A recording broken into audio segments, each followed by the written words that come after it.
নমস্কার। রম্য গল্পমালায় সকল শ্রোতা বন্ধুদের জানাই স্বাগত। আপনাদের সাথে আমি রম্য মাইতি। সামনেই 15ই আগস্ট ভারতের স্বাধীনতা দিবস।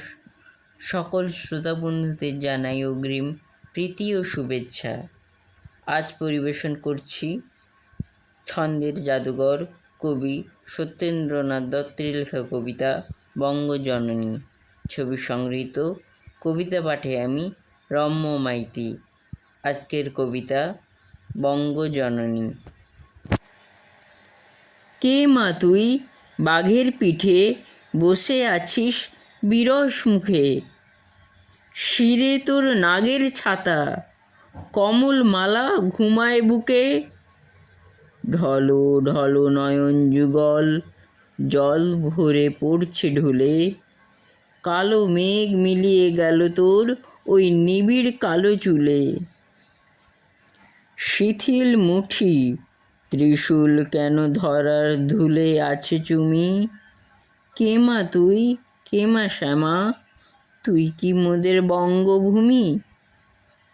মা তোর ক্ষেতের ধান্য রাশি জাহাজ ভরে যায় বিদেশে, অন্নসুধা গরল হয়ে ফিরে আসে মোদের পাশে।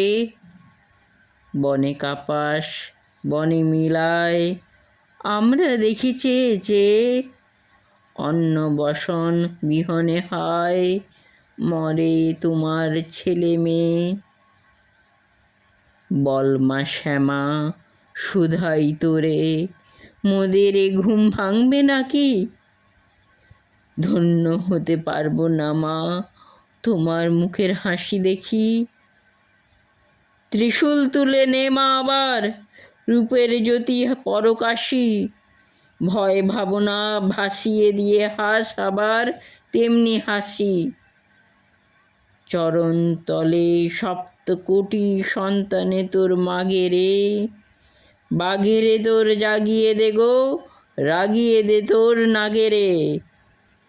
সোনার কাঠি রূপার কাঠি ছুঁয়ে আবার দাও কো তুমি, গৌরবিনী মূর্তি ধরো শ্যামাঙ্গিনী বঙ্গভূমি। কেমন লাগলো আজকের উপস্থাপনা? কমেন্ট বক্সে অবশ্যই লিখে জানান। কবিতাটি ভালো লাগলে লাইক এবং শেয়ার করতে ভুলবেন না।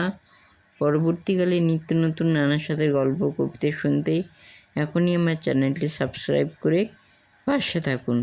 ধন্যবাদ।